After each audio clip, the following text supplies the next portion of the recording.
In May of 1824, Beethoven stands on stage at the premiere of his Ninth Symphony. He is almost entirely deaf. He cannot hear a single note he is conducting. When it ends, a soloist has to turn him around to face the standing ovation. A deaf composer, widely called the greatest of all time. But what actually supports that claim? The answer starts in Bonn, 1770. The baptismal record is the earliest reliable document for his birth, which likely occurred on December the 16th or earlier. Beethoven belonged to a musical family. His grandfather, Ludwig van Beethoven, served as a court musician, and his father, Johann, was a tenor and music teacher. Early musical instruction came from his father, but Beethoven's talent quickly surpassed local standards. By 1782, at age 12, he performed his own compositions in Bonn's court chapel and gave a public concert for the elector's aristocracy. In 1783, Beethoven's first published work appeared, a set of piano variations on a march by Anton Reicher, facilitated by his mentor, Christian Gottlob Neef, the Bonn court organist. Neef introduced Beethoven to the music of J.S. Bach and Mozart and helped secure his early public appearances and commissions. Beethoven continued composing and performing in Bonn throughout the 1780s, producing piano works and chamber music that demonstrated mastery of classical forms. In November 1792, at age 22, Beethoven left Bonn for Vienna. His journey was financed by Count Ferdinand von Waldstein, who arranged an introduction to Joseph Haydn. Beethoven arrived in Vienna on November 20, 1792, and began studies with Haydn, marking the start of his career in the city that was then the centre of European classical music. Beethoven's first documented public performance in Vienna took place on December 5, 1792, at the Burgtheater, where he played his own piano works and arrangements of Mozart's sonatas. These years established Beethoven's reputation as a prodigy and set the foundation for his later innovations. Late 18th century Europe, composers operated within a strict economic system, shaped by aristocratic patronage. Joseph Haydn's career with the Esterhazy family set the model: a salaried post, stable income, and a dedicated orchestra, but little freedom to choose commissions or pursue public fame. Haydn's annual allowance of 400 guineas covered living expenses, and his letters confirm that the court provided housing and resources, allowing him to focus on composition without the unpredictability of the public market. Wolfgang Amadeus Mozart, by contrast, left his court position in Salzburg and moved to Vienna in 1781. Without a permanent patron, Mozart relied on a mix of subscription concerts, private teaching, and ad hoc commissions from noble families.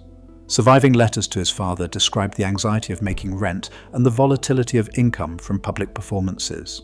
His annual earnings averaged around 1,200 guldens, barely enough to cover costs. Payments for commissioned works were often delayed, and lesson fees fluctuated with demand. Mozart's freelance status brought creative freedom, but exposed him to financial risk, as evidenced by periods of debt and appeals for loans from friends and patrons. The patronage system also created a hierarchy among composers. High-ranking aristocrats, such as Prince Lichnowsky and Archduke Rudolph, could underwrite entire projects or provide stipends, but these relationships required careful negotiation and often came with expectations for dedications or exclusive performances.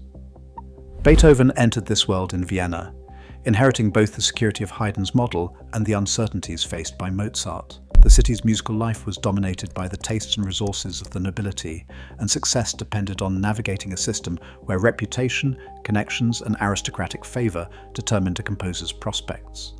This environment set the stage for Beethoven's own choices, as he balanced the stability of patronage with the risks and rewards of independence.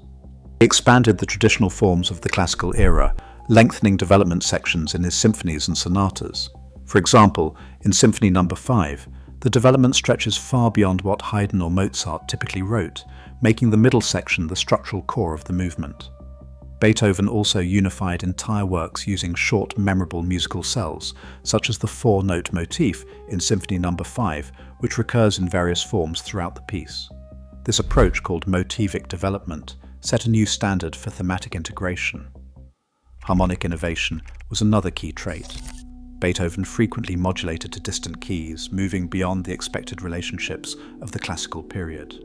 In Symphony No. 5, the music shifts from C minor to E-flat major and A-flat major, before returning, creating a sense of dramatic narrative through harmony. His late works, including the piano sonatas Opus 109, Opus 110, and Opus 111, feature bold chromaticism and unexpected modulations that foreshadow romantic expression. Beethoven also enlarged the orchestra, adding new instruments and expanding the range of dynamics and color.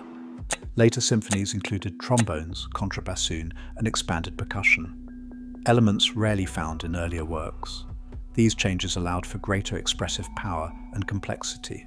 Together, these technical advances, formal enlargement, motivic saturation, daring tonal experiments, and orchestral expansion, pushed classical conventions toward the Romantic era. These traits will be heard in his most influential works, setting expectations for the musical examples that follow. Beethoven's hearing loss began in the late 1790s, with letters from 1801 describing a constant ringing and growing difficulty hearing conversations. By 1802, the decline forced him to confront the reality of his condition. In October of that year, he wrote the Heiligenstadt Testament, a letter to his brothers expressing despair over his deafness and a determination to continue composing for the sake of his art. The letter, never sent, reveals the depth of his isolation and the impact of his disability on his sense of purpose. After 1802, Beethoven gradually withdrew from public performance. His final major piano recital took place in 1814. By then, he could no longer hear the orchestra or audience, and he relied on conversation books for communication. The loss of performance income was significant. Prior to his deafness, Beethoven earned substantial fees from solo recitals and public concerts. But as his condition worsened, he shifted his focus to composition and to publishing contracts. To adapt, Beethoven relied increasingly on publishing royalties and on subscription concerts. He negotiated contracts with publishers like Breitkopf and Hartel, securing higher payments by retaining copyright control over his works. Between 1814 and 1824, subscription concerts and publishing royalties became his primary income sources, replacing performance fees.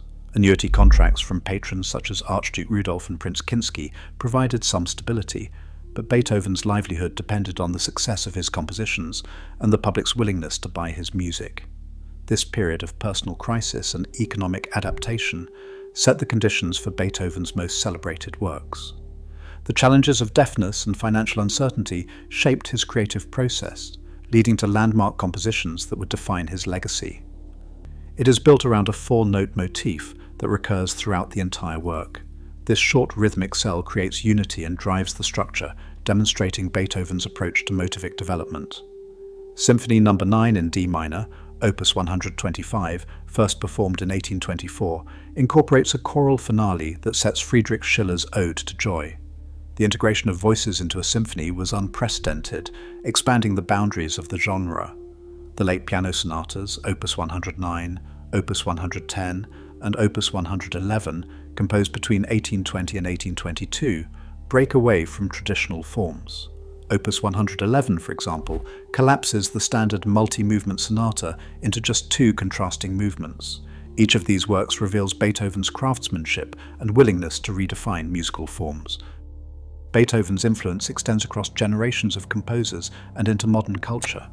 Johannes Brahms, Richard Wagner, and Gustav Mahler all built on his innovations in form, harmony, and orchestration. His works became central to conservatory training, forming the backbone of classical music education.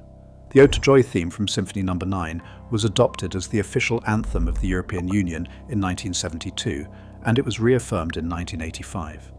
Beethoven's music appears in major films, including the film A Clockwork Orange from 1971. It is used in civic ceremonies and in media worldwide. To evaluate his legacy, three main criteria are often considered: technical innovation, structural development, and cultural impact. These axes provide a framework for comparing Beethoven's achievements to those of other composers. Beethoven's music still anchors symphony halls, film scores, and classrooms worldwide. His innovations set the standard for musical ambition and human resilience. In an era shaped by change, his work reminds us, creative courage does not fade with time, it redefines what is possible.